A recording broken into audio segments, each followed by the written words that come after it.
সর্বপ্রথম ওই মহান আল্লাহ তাআলার প্রশংসা করি যে মহান আল্লাহ পাক রব্বুল আলামিন আজকে আমাদের পবিত্র রমজানুল মুবারক মাসের জুমার দিনে মসজিদে আসা এবং এখনো সুস্থ ভালো রেখেছেন এবং কিছু হাদিস ও কোরআন শোনার যে আল্লাহ পাক রব্বুল আলামিন আজকে আমাদের সুযোগটুকু দান করেছেন তাই তিনার সংক্ষিপ্ত প্রশংসা করি তাই সকলে অন্তর খুলে প্রাণ জুড়িয়ে সকলে বলুন আলহামদুলিল্লাহ। তারপরে তিনার প্রেরিত রাসূল নবী কুলসুনি বিপ্লবী নেতা নবী মুহাম্মদ মুস্তাফা সকলে বলুন সাল্লাল্লাহু তাআলা আলাইহি ওয়াসাল্লাম তিনার প্রতি লাখো কোটি দরুদ ও সালাম অবতীর্ণ আল্লাহুম্মা সাল্লি আলাইহি আল্লাহুম্মা বারিক আলাইহি। আমরা সবাই জানি আজকে হচ্ছে রমজানুল মুবারক মাসের প্রথম জুমা, তাই এই রমজান এই সিয়াম সম্পর্কে কিছু কথা আপনাদের সামনে আলোচনা করব। প্রথমে আমি রমজানুল মুবারক মাসের কিছু সংক্ষিপ্ত সিয়াম সম্পর্কে মাসাইল নিয়ে আলোচনা করব, যেগুলো মানুষ অহরহ আমাদেরকে জিজ্ঞাসা করে। আগামীকালকে স্কুল গিয়েছিলাম, অনেক মাস্টার সাহেবরাও জিজ্ঞাসা করছিলেন, আবার ক্লাসের ছাত্র ছাত্রীরাও জিজ্ঞাসা করছিলেন যে এটা করলে কি রোজা ভেঙে যাবে না ভাঙবে না, এই জাতীয় কিছু প্রশ্ন। অনেকগুলো মাসাইল আছে, কিন্তু তার মধ্যে থেকে আমি কমন কিছু বেসিক যে প্রশ্নগুলো মানুষ এক অপরকে করে থাকে সেইগুলো নিয়ে আজকে কিছু আলোচনা করে নিব। প্রথম কথা হচ্ছে যে সিয়াম অর্থাৎ রোজা কাকে বলে। সুবে সাদিক থেকে নিয়ে সূর্য ডোবা পর্যন্ত পানাহার থেকে যাবতীয় গুনার কাজ থেকে এবং স্ত্রী সহবাস থেকে বেঁচে থাকার নাম হচ্ছে সিয়াম অর্থাৎ রোজা। এবার এর ব্যাপকতার দিকে কিছু মাসাইল নিয়ে আপনাদের সামনে আলোচনা করি। এক নাম্বার, রমজান মাসে সিয়াম রাখতে হবে চাঁদ দেখে। চাঁদ যদি দেখা যায় কিংবা সঠিক খবর পাওয়া যায় যে চাঁদ উঠে গেছে, তাহলে রমজান মাসের সিয়াম রাখতে শুরু করতে হবে এবং সেই দিন থেকে তারাবি পড়তে হবে। আর যদি চাঁদ থেকে সঠিক খবর না পাওয়া যায়, তাহলে সন্দেহমূলক রোজা রাখা যাবে না। সন্দেহমূলক রমজান মাসের আগে যদি রোজা রাখা হয় সেটা হচ্ছে হারাম। যেমন হাদিসে এসেছে রাসূল সাল্লাল্লাহু আলাইহি ওয়াসাল্লাম তিনি বলেছেন যে যদি আসমানে চাঁদ তোমরা দেখতে পাও না পাও, আসমানটা মেঘলা হয়েছিল, চাঁদ দেখা যায়নি, কোনো খবর সঠিক পাওয়া যায়নি, তাহলে শাবান মাসকে তোমরা 30 তারিখ পূর্ণ করে নেবে, তারপরে তখন রমজান মাসে রোজা রাখতে স্টার্ট করবে। তাহলে চাঁদ দেখে রোজা রাখতে হবে, আবার চাঁদ দেখে রোজা ছাড়তে হবে। যেই দিন সঠিক খবর পেয়ে যাবে যে চাঁদ উঠে গেছে, এখন তো চাঁদ কমিটি নির্মিত হয়ে গেছে, হেলাল কমিটি যাকে বলা হয়, এরা খবর দিয়ে দিলে আমাদের সুবিধা হয়। যেদিন তিনারা বলে দেবেন সেই দিন আমাদেরকে তারপরে ঈদ করতে হবে, তখন আর তারাবি পড়তে হবে না।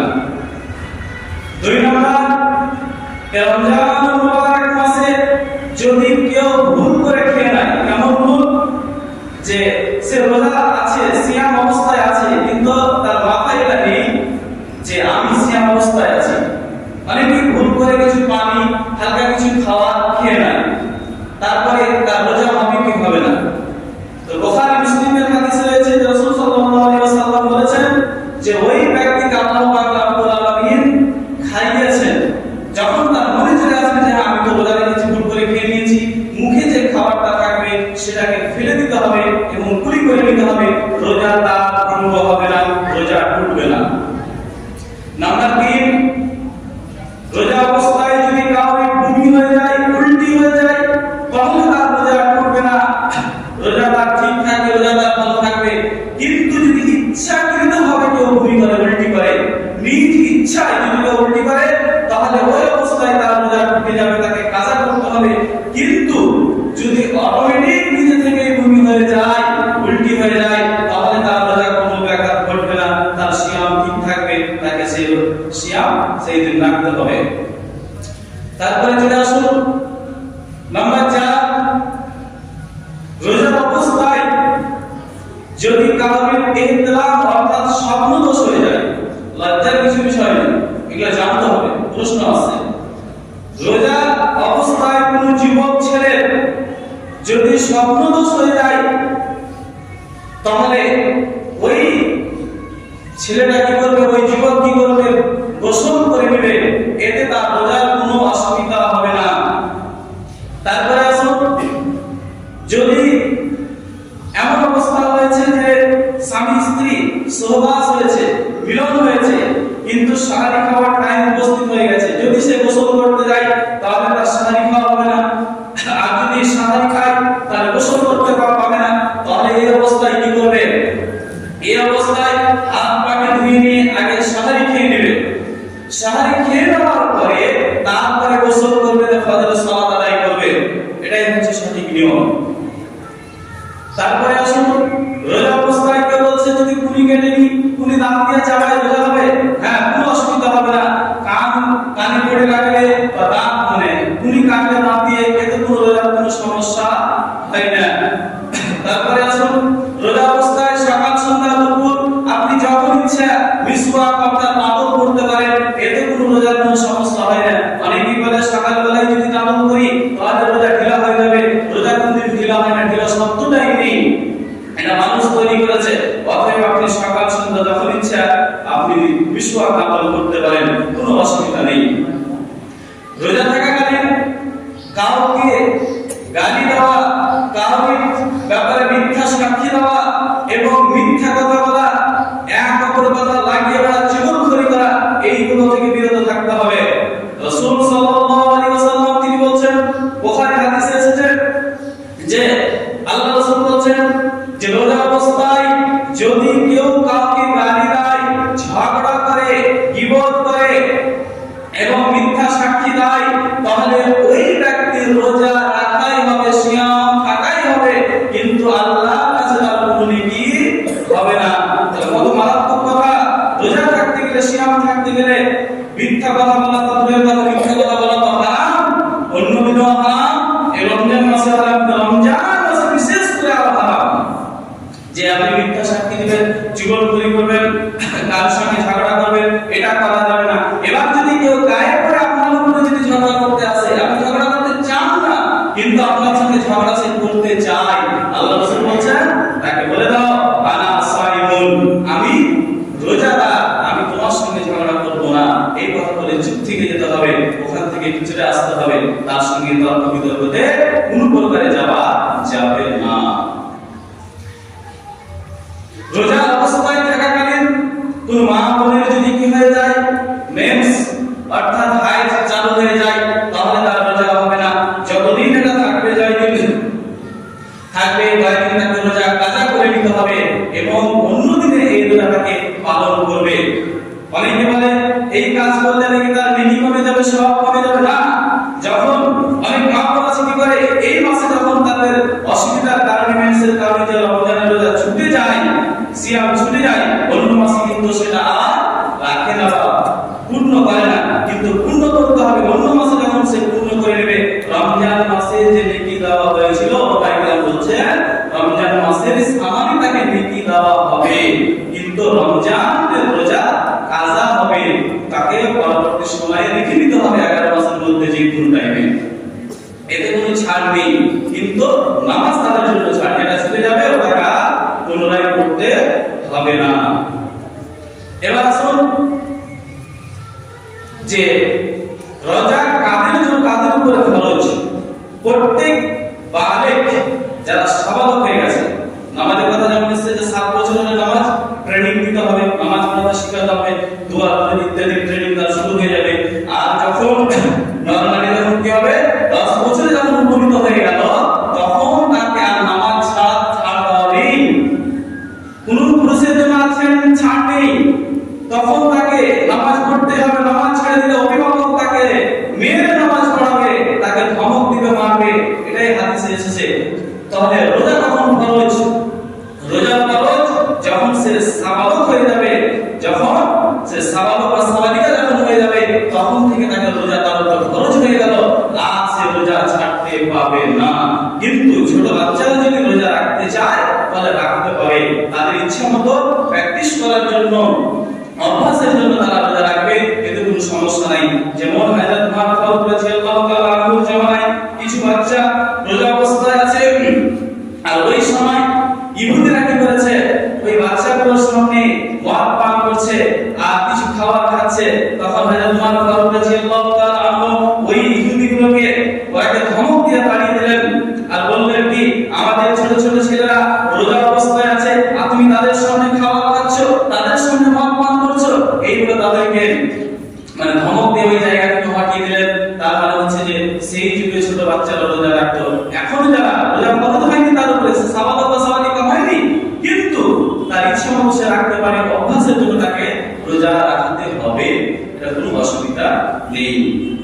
তারপরে আসুন, কোন মানুষ যদি বড় অবস্থায় পৌঁছে যায়, এমন বড় অবস্থায় পৌঁছে গেছে যা তার রোজা রাখার জন্য কখনোই সম্ভব নাই, অনেক বয়স হয়ে গেছে, রোজা রাখতে গেতে পারে, হতে পারে তার অসুবিধা হয়ে যেতে পারে, এরকম যদি কন্ডিশন হয়ে যায়, তাহলে পরে ওই ব্যক্তি কি করবে? ফিদিয়া দিবে। ওয়ালা ইউতিকুনাহু ফিদিয়াতুন তা'আমু মিসকিন, ওই ব্যক্তি কি করবে? প্রথমত চেষ্টা করবে কাউকে রোজা করাবে এবং ইফতার করাবে, যদি এটা না করে তাহলে পরে কি করবে? একটা রোজার বিনিময়ে তাকে 100 কিলো খাদ্যদ্রব্য ফকির বা মিসকিনকে দিয়ে দিতে হবে। তাহলে 30টা রোজার হিসাব করে যারা এমন পুরো অবস্থা পৌঁছে গেছে, পুরো হয়ে গেছে, তার রোজা রাখা কোনো সম্ভবই নয়, তাহলে এরা তার পরবর্তীকালে রোজাটা রাখতে পারবে না, তখন তারা ফিদিয়া দিবে। কিন্তু দেখা যাচ্ছে যে ফিদিয়া জিনিসটা মানুষ আজ পর্যন্ত অনেকেই বুঝে না। তারপরে যাদের এমন অসুখ হয়েছে যে তাকে দিনের বেলায় ওষুধ না খেলে তার চলবে না, ওষুধ খেতেই হবে, বা 2 দিন 3 দিন রোজা রেখে দেয়, তাহলে তার অসুখ বেড়ে যাবে এবং তার মৃত্যুর কারণ হয়ে যেতে পারে, এরকম যাদের কন্ডিশন, এরকম যাদের বিমারির অসুখ রয়েছে, তারাও ফিদিয়া দিবে এবং ফিদিয়া তাকে দিতেই হবে। কিন্তু আল্লাহ তাআলা বলেন ফাহুয়া খায়রুল লাহু, তার জন্য উত্তম যদি সে পারে রোজাটা রেখে নেয়। যদি এমন হয়ে যায় যে রাখার কোনো অবস্থায় সে মানে নেই, রাখলে তার অসুবিধা হয়ে যাবে, তখন সেও ফিদিয়া দিবে। তাহলে এই কথাটা আশা করি ক্লিয়ার। ফিদিয়া একটা রোজার বিনিময়ে 100 কিলো খাদ্যদ্রব্য, কিংবা কোনো ব্যক্তি একজনকে রোজা করাবে, ইফতার করাবে, এত কোনো সমস্যা নেই। তো এইগুলো ছিল কিছু সামান্য মাসাইল, কিছু মাসলা, আর অনেক কথা আছে। এবার আমি আপনাদের সামনে এবার রমজানের সিয়ামের ফজিলত সম্পর্কে কিছু কথা বলি। অন্য মাসে যদি কেউ ৭৭টা ফরজ আদায় করে, এই মাসে একটা ফরজ আদায় করতে তার সমান। অন্য মাসে এই মাসে নফল পড়া, অন্য মাসের ফরজ আদায় করা এক সমান নেকি। অন্য মাসে 11 মাসে 1 টাকা দান করলে যা নেকি পাবে, এই মাসে দান করলে তার থেকে ৭৭ গুণ সে বেশি নেকি পাবে। এটা হচ্ছে একটা অফারের মাস। আল্লাহ তাআলা বলেছেন তোমরা এই মাসে লুটে নাও, আমার কাছে নিয়ে নাও, আমি তোমাদের দেওয়ার জন্য প্রস্তুত। আল্লাহ কিন্তু এটা বলেনি ওই মাসে যা তুমি গুনাহ করেছিলে, যতটা পাপ করলে যতটা গুনাহ লিখা হয়, এই মাসে তার পাপ করলে ডাবল গুনাহ লিখা হয়, নেকির সব দিক দিয়ে আল্লাহ পাক রব্বুল আলামিন এই মাসে সিস্টেমটাকে বাড়িয়ে দিয়েছেন। আল্লাহ রাসূল সাল্লাল্লাহু আলাইহি ওয়াসাল্লাম রমজান মুবারক মাসের আগে যে শাবান মাস হয়, সেই শাবান মাসে একটা খুতবা দিয়েছিলেন এবং লম্বা একটা তিনি হাদিস সেদিন বয়ান করেছিলেন। হাদিসটি বাইরে করেছে, শেষের বেলা একটা কথা ওখানে বলা হয়েছে কি, যে রমজান মুবারক মাসে যদি কোনো মানুষ কাউকে ইফতার করায় তাহলে পারে ওই ব্যক্তির গুনাহকে আল্লাহ পাক রব্বুল আলামিন ক্ষমা করে দেবেন। শুধু তাই নয়, আল্লাহ পাক রব্বুল আলামিন তাকে জাহান্নাম থেকে মুক্তি দিয়ে দিবেন। সাহাবায়ে কেরামেরা আল্লাহ রাসূলকে এবার কি করলেন, আরজি করলেন, জিজ্ঞাসা করলেন, ইয়া রাসূলুল্লাহ, ইয়া হাবিবাল্লাহ, আমাদের কাছে এরকম সামর্থ্য নাই, আমাদের কাছে টাকা নাই, এরকম পয়সাও নাই যে আমরা রোজাদার ব্যক্তিকে কিছু কিনে তাদেরকে রোজা ইফতার করাবো, এরকম সামর্থ্য আমাদের নাই, আমরা তো গরিব মানুষ আল্লাহ রাসূল, কিন্তু আমরা রোজা ইফতার করতে পারবো না, তাহলে এই সওয়াব থেকে আমরা মাহরুম হয়ে যাব, এই সওয়াব থেকে আমরা বঞ্চিত হয়ে যাব। আল্লাহ রাসূল সাল্লাল্লাহু আলাইহি ওয়াসাল্লাম তখন বললেন, ওরে আমার সাহাবায়ে কেরামেরা, তোমরা কি কাউকে একটা খেজুর খাইয়ে ইফতার করাতে পারবে না? তোমরা কি কাউকে এক গ্লাস পানি খেয়ে ইফতার করাতে পারবে না? তোমরা কি এক মোট লাসি খাইয়ে কাউকে ইফতার করাতে পারবে না? যদি কেউ একটা খেজুর খাইয়ে হোক, যদি কেউ এক গ্লাস পানি পান করে হোক, তারা যদি কাউকে ইফতার করায়, তাহলে আল্লাহ পাক রব্বুল আলামিন তাদের গুনাহকে মাফ করে দেবেন, মাফ করে দেবেন। তারপরে আল্লাহ রাসূল সাল্লাল্লাহু আলাইহি ওয়াসাল্লাম এই কথা বলছেন, ওরে আমার সাহাবায়ে কেরামেরা শুনো, পৃথিবীর মানুষ মুসলমানরা যদি কোন রোজাদার ব্যক্তিকে পেট ভরে ইফতার করাতে পারে, পেট ভরিয়ে যদি ইফতার করায়, আল্লাহ পাক রব্বুল আলামিন কিয়ামতের মাঠে ওই ব্যক্তিকে হাউজে কাউসারের পানি পান করাবেন। যেই দিন হাউজে কাউসারের পানি যদি মানুষ পান না করতে পারে কিয়ামতের মাঠে, হাসরের মাঠে, তাহলে বলেন সে কিয়ামতের মাঠে টিকে থাকা তার জন্য মুশকিল হয়ে যাবে। আর হাউজে কাউসারের পানি যদি একবার পান করে নাই, সেই ব্যক্তি জান্নাতে যাওয়ার পর্যন্ত তাকে আর পিপাসা লাগবে না হাসরের ময়দানে। তাহলে হাউজে কাউসারের পানি খুব বড় একটা আল্লাহর নিয়ামত, সেটা আমাদের হাউজে কাউসারের পানি কিয়ামতের দিন প্রত্যেকটা মানুষের প্রয়োজন।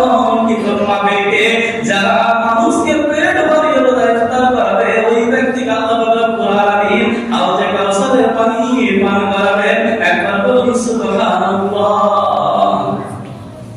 তাহলে রোজা ইফতার করান, বড় করে না হলে ছোট করে করান, 10 জনকে ইফতার করান, 20 জনকে করান, তার থেকে যদি পারেন দিনে কাউকে একজন করে ইফতার করান, আপনার পছন্দ মতো আপনি কাউকে দাওয়াত দেন, ইফতার করান, এতে কোনো অসুবিধা নাই। একজন নবী প্রত্যেক দিন কাউকে না কাউকে দাওয়াত খাওয়াতেন, নিমন্ত্রণ করতেন। নবী ইব্রাহিম আলাইহিস সালাম একদিনও বাদ দিলেন না, মেহমান ছাড়া তিনি খাবার খেতেন না। তাহলে রোজা ইফতারের সিস্টেম আমাদেরকে চালু করতে হবে। রোজা ইফতার করা থেকে বিরাট সওয়াব, একদম বিরাট বড় মামলা করে আমাদেরকে রোজের মতো করে রোজা ইফতার যদি না করাতে পারি, আমরা ছোট করে হলেও করাবো, এটা আমাদের সওয়াব। এই সওয়াব থেকে আমরা মাহরুম না হই, এই দিকটা আমাদেরকে নিয়ে নিতে হবে। এবার আসুন রোজাদার ব্যক্তির ফজিলত কত। আল্লাহ রাসূল সাল্লাল্লাহু আলাইহি ওয়াসাল্লাম তিনি বলেন, ইন্না ফিল জান্নাতি বাবান ইউকালু আলাইহান ইয়াদখুলু মিনহু সাইমুন ইয়াওমাল কিয়ামাহ। যারা পৃথিবীতে সিয়াম পালন করেছে, রমজান মাসে রোজা রেখেছেন, কাল কিয়ামতের মাঠে ওরা কেউ এক জান্নাত যার নাম হচ্ছে রাইহান, ওই রাইহান নামক জান্নাত থেকে আওয়াজ দেওয়া হবে, রাইহান নামক জান্নাত আওয়াজ দিয়ে বলবে, ও রোজাদার ব্যক্তি চলে এসো তোমাদের জান্নাতের দিকে, তোমাদের জান্নাতের দিকে। ওই রাইহান নামক জান্নাত ওই রোজাদার ব্যক্তিকে প্রবেশ করা হবে। আর ওই রোজাদার ব্যক্তি যখন রাইহান নামক জান্নাতের ভিতরে প্রবেশ করে যাবে,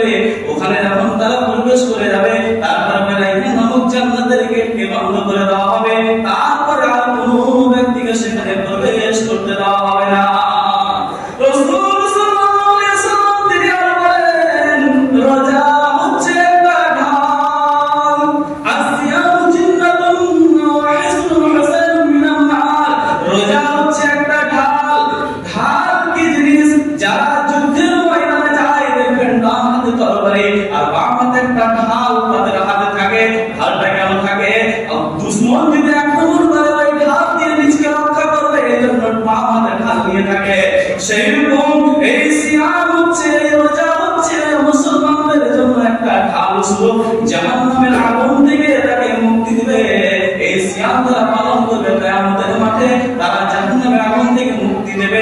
এই সিয়াম এই রোজা ঢাল হয়ে তাদের সেই দিন কাজে আসবে, সেদিন কাজে আসবে।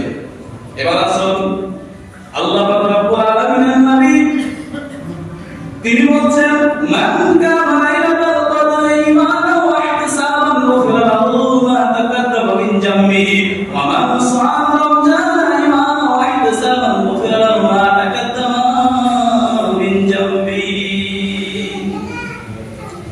এখানে তিনটা কথা বলা হয়েছে, ভালো করে বুঝবেন। কোন মানুষ যদি এই রমজান মুবারক মাসের সিয়াম অর্থাৎ রোজা যদি ঈমানের অবস্থায় আর নেকির আশায় যদি সিয়াম পালন করে রোজা রাখে, তাহলে পারে ওই ব্যক্তির বিগত যতগুলো গুনাহ আছে সমস্ত গুনাহকে আল্লাহ পাক রব্বুল আলামিন ক্ষমা করে দেবেন। একবার বলুন সুবহানাল্লাহ। দুই নম্বর, কোন ব্যক্তি যদি রমজান মুবারক মাসে তারাবির নামাজ পড়ে, তারাবির নামাজ আদায় করে, কন্টিনিউ যদি তারাবির নামাজ আদায় করে, রাসূল সাল্লাল্লাহু আলাইহি ওয়াসাল্লাম বলেন কিয়ামুল লাইল যদি ওই ব্যক্তি করতে পারে, ওর তার পিছনে যতগুলো জীবনের গুনাহ রয়েছে তার সমস্ত গুনাহকে আল্লাহ পাক রব্বুল আলামিন ক্ষমা করে দেবেন। একবার বলুন সুবহানাল্লাহ। তিন নম্বর বলা হয়েছে কেউ যদি সাবিকাতা রাতে জাগরণ করে, পাঁচটি যে সাবিকাতা রাত রয়েছে সেই রাত পাঁচটা যদি জেগে রয় রমজান মুবারক মাসে শেষ 10 দিনের বিজয় যে পাঁচটি রাত রয়েছে ওই রাত থেকে যদি কেউ জাগরণ করে, রাতে জাগে, আল্লাহ পাক রব্বুল আলামিন ওই ব্যক্তির জীবনের পিছনের গুনাহগুলো আল্লাহ পাক রব্বুল আলামিন তার ক্ষমা করে দেবেন। কিন্তু এর জন্য শর্ত রয়েছে দুইটি। হাদিসটা শুনতে কিন্তু খুব ভালো লাগলো, কিন্তু দুইটা শর্ত রয়েছে। একটা হচ্ছে তার মধ্যে ঈমান থাকতে হবে, আর দুই নাম্বার হচ্ছে নেকির আশা সেই কাজ করতে হবে। ঈমান যেটা কি বলবে, আপনারা অন্তরকে জিজ্ঞাসা করুন যে আপনার মধ্যে ঈমান আছে না নেই। মানুষের মধ্যে সবসময় ঈমান থাকে না। যখন কেউ সুদ খায় ঈমান তার কমজোর হয়ে যায়, যখন কেউ শরাব পান করে ঈমান তার ভিতরে থাকে না, যখন কেউ মিথ্যা কথা বলে ঈমান তার ভিতরে থাকে না, যখন কেউ চুগল করে ঈমান তার ভিতর থেকে বেরিয়ে যায়। যতক্ষণ পর্যন্ত ওই ব্যক্তি তওবা না করে ফিরে এসেছে, ঈমান তার সঠিক থাকে না, ঈমান তার কমজোর হয়ে যায়, ঈমানের পোকা লেগে যায়। সেই রমজানুল মুবারক মাসে ঈমানের সাথে প্রথমত আপনার ঈমানটাকে সঠিক করতে হবে। আপনার নামাজটা লোক দেখানো হয়, আপনার সিয়ামটা লোক দেখানো হয়, আপনার ইফতারিটা লোক দেখানো হয়, আপনার সারা দিন রাতে জামাতের সাথে নামাজটা আদায় হয়। কারণ ট্রেনিং এর নামাজ, আর ট্রেনিং এর মাসে নামাজ কাদের বাহানায় ওই জামাত ছেড়ে দেয়, বা এক মাস নামাজ জামাতের সহিত পড়তে পারে না, দুর্ভাগ্য ট্রেনিং এর পিছে পড়ে গেল। এই জন্য ঈমান এবং ইখলাসকে সঠিক করে নিতে হবে। করে নেওয়ার পরে আপনাকে এই রমজানের সিয়াম পালন করতে হবে এবং তারাবির নামাজ পড়তে হবে এবং সবে কাটা রাখতে হবে। ওই ব্যক্তির জীবনের গুনাহ ক্ষমা হবে, আর ওই ব্যক্তি মুত্তাকি পরেজগার অর্জন করতে পারবে। দেখবেন অনেকগুলো চাকরি যখন হয় বিএসএফ এর প্রথমে একটা ট্রেনিং হয়, ওই ট্রেনিং এ তাদেরকে বাছাই করে নেওয়া হয়। সেরকম এক মাসের সিয়াম হচ্ছে আপনি ট্রেনিং এ আছেন, আপনাকে এক মাসের সিয়াম এমন ভাবে পালন করতে হবে, আপনাকে হারাম ছাড়তে হবে, মিথ্যা কথা ছাড়তে হবে, চুগলখড়ি ছাড়তে হবে, টাইমলি জামাতের সঙ্গে নামাজ পড়তে হবে, যাবতীয় জিনিসকে ছেড়ে দিয়ে ঈমানকে ঠিক করতে হবে। দিয়ে এই আপনার রমজান মাসের ট্রেনিং কে ঠিকভাবে চালিয়ে যেতে হবে, তাহলেই আপনার ঈমান অনুযায়ী আপনার ওই হাদিস অনুযায়ী আপনি ক্ষমা পাবেন না। আপনার ঈমানই ঠিক নেই, তাহলে আপনার জীবনে গুনাহ ক্ষমা হবে না। আপনি ট্রেনিং এর পিছনে পড়ে যাবেন, আপনার নাম্বার অনেক পিছনে চলে যাবে। ট্রেনিং এ যারা ভালো তাদেরকে চাকরি দেওয়া হয়, যারা ছাঁটাই করে যায় তাদেরকে খেলা পাঠিয়ে দেওয়া হয়। সেই রকম এই মাসে যারা এখন ট্রেনিং দিতে পারছি না, আমরা অনেক মানুষ আমাদের মাসে সিয়াম রেখেছে, শুয়ে দিন কাটায়, ঘুমিয়ে দিন কাটায়। ঘুমার মাস না এটা, আপনাকে স্বাভাবিক কাজ চালিয়ে যেতে হবে, এমন বেশি কাজ করতে হবে না যে আপনার সিয়াম নষ্ট হয়ে যায়। আপনাকে স্বাভাবিক কাজ প্রতিদিনের মতো করে যেতে হবে, হাট বাজার টুকটাক কাজ করে দিতে হবে। এর মধ্যে আপনাকে কোরআন তেলাওয়াত করতে হবে, কোরআনের মানে বুঝতে হবে, হাদিস পড়তে হবে, হাদিসের অনুবাদ করতে হবে। এই জিনিসগুলো আপনার কাছে পড়তে হবে। দোয়াগুলো যে সিস্টেম বেড়ে যাবে, আল্লাহর কাছে ক্ষমার প্রার্থীর কাজ বেড়ে যাবে, আপনার আল্লাহ ভয় আপনি কাঁদবেন, চোখের পানি পড়বেন, সেই জিনিসটা বেড়ে যাবে এই রমজান মাসে। এইগুলো আমাদের মধ্যে যদি না আসে তাহলে আমরা কিন্তু সঠিকভাবে ট্রেনিং দিচ্ছি না, আমরা তাকওয়া বর্তমান মুত্তাকি পরহেজগার অর্জন করতে পারবো না, অবহেলিত দ্বারা কাটিয়ে দিচ্ছে। এই মাসে তো শয়তান মানে জিনকে তো বেঁধে দেওয়া হয়, আর জান্নাতের দরজা তো খুলে দেওয়া হয়, জাহান্নামের দরজাকে তো বন্ধ করে দেওয়া হয়। তো মানুষকে জিন যে বাহাকায়, শয়তান যে বাহাকায়, তাহলে এখন তো রমজান মাসে কাউকে বাহাকাচ্ছে না, তাহলে সে রকম নামাজ পড়ছে না কেন, রোজা রাখছে না কেন, সঠিক পথে এখন আসতে পারছে না কেন? তার কারণটা হচ্ছে এটাই যে 11 মাস এমন ভাবে চলেছে যে এই মাসও তার অন্তরে ভালো জিনিস জায়গা পাচ্ছে না। একটা জিনিস, একটা মানুষের যদি চরিত্রটা পুরো খারাপই দিয়ে যদি খেলা থাকে, তার মধ্যে সবকিছু পাপ তার মধ্যে আছে। যতক্ষণ পর্যন্ত এই খারাপ পাপগুলো দূর না করবে, মিথ্যা কথা বলা যতক্ষণ পর্যন্ত না ছাড়বে, সালাত পান করা যতক্ষণ পর্যন্ত না ছাড়বে, চুগল করে করা যতক্ষণ পর্যন্ত না ছাড়বে, যতক্ষণ পর্যন্ত না ছাড়বে, এই করে করে সমস্ত পাপগুলো যখন সে দূর না করবে, ওই ব্যক্তির ভিতরে ভালো জিনিস আসবে না। আগে আপনি খারাপটাকে দূর করুন আপনার ভিতর থেকে, দেখবেন অটোমেটিক আপনার মধ্যে ভালো জিনিস আসতে শুরু হয়ে যাবে। আর আপনার মাথাকে, আপনার অন্তরকে কি করেছেন? খারাপ জিনিস দিয়ে ভরে রেখেছেন। ভালো জিনিসের জায়গা কোথায় রয়েছে?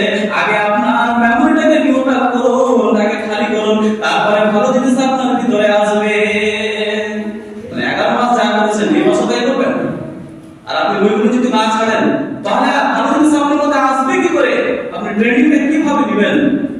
যাই হোক, সময় 5 মিনিট বেশি হয়ে গেছে। শেষ একটা কথা বলি, একটু 2-3 মিনিট লেট হলে আপনাদের অসুবিধা আছে করে নেই, যেহেতু রমজান মাস, বাড়িতে তো পানাহার করার ব্যাপার তো নেই। যাদের পিতা মাতা মারা গেছে, বললেন কেউ তো নানাকে হারিয়েছেন, মারা গেছে, কেউ তো নানিকে হারিয়েছেন, কেউ তো দাদাকে হারিয়েছেন, কেউ তো দাদিকে হারিয়েছেন, এই মাসে দান করবেন। এই মাসে ফকির বিশেষ করে সাদকা করবেন, দান করবেন। এই মাসে যাকাত যাদের উপরে নিসাবে পৌঁছে গেছে, যাকাত অবশ্যই বের করবেন। একজন মুসাল্লি নামাজ পড়ে আর অন্য ভালো কাজ করে, কিন্তু যাকাতের বেলায় কিন্তু আপনি নিজের যাকাত নিজেই খেয়ে নেন। এটা গরিব মিসকিনের হক, আর এই রমজান মাসে আপনাকে যাকাত বের করে দিতে হবে এবং ফকির মিসকিনকে এটা দিতে হবে।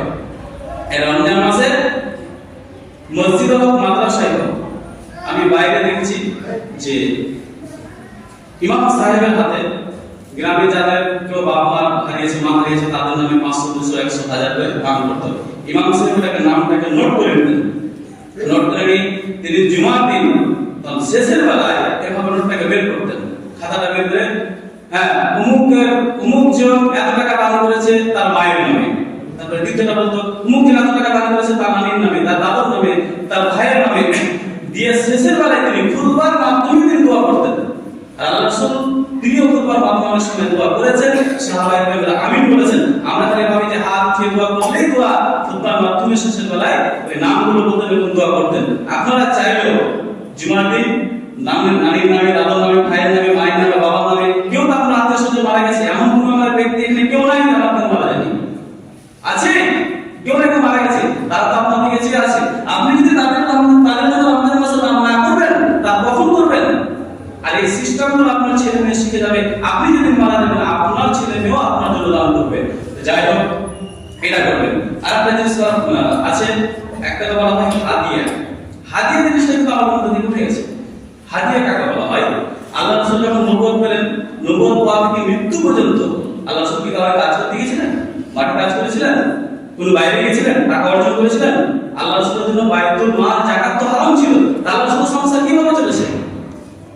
সাহাবায়ে কেরামরা হাদিয়া দিতেন, সাহাবায়ে কেরামরা হাদিয়া দিতেন আল্লাহ রাসূলকে। হাদিয়া মানে হচ্ছে কাউকে খুশি মনে কিছু দেওয়া। ধরে নেন আপনার গ্রামে একজন ভালো মানুষ আছে, আপনি তাকে কিছু হাদিয়া দিয়ে দিলেন, আপনি কিছু খাবেন রমজান মাসে। বা একজন ইমাম সাহেব আছে, আপনি আপনাকে কিছু একটা দিয়ে দিলাম, পয়সা বা গিফট ইত্যাদি দিয়ে একটু দোয়া করবেন আমার নামের নামে, দাদার নামে, ভাইয়ের নামে, এইভাবেও দোয়া নেওয়া যায়। আর এই সিস্টেমটা বন্ধ হয়ে যাওয়ার কারণে কি হয়েছে জানেন, এই যে ফাতিহা পড়ে ওই যারা ফাতিহা করে বাড়ি গেল বাবা একটা দোয়া করলো, তারপরে কিছু টাকা দিল, কিন্তু এই সিস্টেমটা নয়। হাদিয়া আছে, আপনি খুশি কোনটা দিতে হয়। তারপরে আছে কি সাদকা, অনেকে সাদকা হলো আলাদা জিনিস। কি সাদকা? আপনার বাড়িতে যদি কেউ অসুস্থ থাকে, কেউ অসুস্থ আছে, তাহলে তার জন্য করবেন সাদকা। সাদকাটা করবেন কোথায়? মসজিদে না, মসজিদে হবে দান, এটা আল্লাহর রাস্তায় ফিসাদ মানে দান হবে। আর সাদকা হবে যখন আপনি কেউ অসুস্থ আছে তার জন্য মাদ্রাসায় তালবিলিন যারা পড়াশোনা করছে, দ্বীনের জ্ঞান অর্জন করছে, তাদের জন্য সাদকা করবেন। তারা দোয়া করবে ওই অসুস্থ ব্যক্তির জন্য, আল্লাহ চাইলে ওই সাদকার মাধ্যমে সুস্থ করে দিতে পারে। ইতিহাস অনেক আছে এরকম। বাইরে এক মহিলা, ছোট করে বলি, বাইরে এক মহিলা এলাকায় ক্যান্সার আক্রান্ত হয়েছে, পেপারে দিয়েছিল ঘটনাটা। এত ক্যান্সার যে তার মরণ মানে রিহাব মরণ হবে। এবার ওর যে সেবা যত্ন করার যে মহিলা ছিল দাসী, তার সেবা যত্ন করতো, তো কোনো টাইমে বেশি থাক ওই আপনার টয়লেট চলে যেত। তখন তার মাকে বলছে, কি ব্যাপার তুমি টয়লেট করে চলে যাচ্ছ বারবার? বলছে আপনার বাড়িতে কাজ করি, আমার বাড়িতে একটা ছোট্ট ছেলে আছে, ওই ছেলেটাকে দুধ পান করাতে পারি না, আমার ছাদের দুধ বুকের দুধ কি করবো বেশি হয়ে যায়, এই জন্য টয়লেটে যে আমি কি করেছি এইগুলোকে নিজের হাত দিয়ে ওগুলোকে গিলে গিলে মানে ফেলে দিই, এই জন্য আমার একটু দেরি হয়। বলছে আরে বাবা তুমি বাড়িতে বাচ্চা রেখে আমার বাড়িতে কাজ করছো? তখন বলছে আমি তো মরে গেলাম, আমার সম্পর্কে খাবে, ওকে একটা মোটা আমাকে টাকা বললো যে তোমাকে আমি হাতে দিয়ে দিলাম, তোমাকে আগে এখানে কাজ করতে হবে, তোমার শিশু ছেলেকে নিয়ে তুমি সুখে জীবন যাপন করো। তার 8 দিন পর যদি ক্যান্সার টেস্ট করছে, ক্যান্সার নেই। তখন ডাক্তার অবাক হয়ে বলছে আপনি কি আমাদের মধ্যে কাজ করেছেন? একটি মুসলিম ডাক্তার বলছে কিছু না, আপনি একটা করেছেন। বলছে আমি কোনো ভালো কাজ করিনি। বলছে হ্যাঁ একটা ভালো কাজ করেছি, যে আমার যে সেবা যত্ন করার জন্য যাকে কাজের বেড়ে রেখেছিলাম তাকে আমি বিশাল একটা টাকা দিয়ে তাকে বিদায় করেছি। বলছে আল্লাহ ওর মাধ্যমে হয়তো আপনার ক্যান্সার ভালো করে দিয়েছে। তাহলে সাদকার মাধ্যমে অনেকের অসুখ কিছু ভালো হয়ে যায়। তারপর আরেকটা জিনিস, যে মসজিদে যারা সাদকা করছেন ওটা কিন্তু মসজিদের খাতায় কিন্তু জমা হবে না। ইতিপূর্বে আপনারা কি করেছেন জানি না, মসজিদে কেউ যদি সাদকা করে, কেউ অসুস্থ আছে, একটা মুরগি দিয়ে দিয়েছে, একটা ছাগল দিয়ে দিয়েছে, বা একটা পায়রা দিয়ে দিয়েছে, ইত্যাদি অসুস্থর কারণে যারা মসজিদে সাদকা পাঠাচ্ছে ওটা আলাদা ফান্ডে জমা হবে। ফকির মিসকিন যখন চাইতে আসবে তাদের ওটা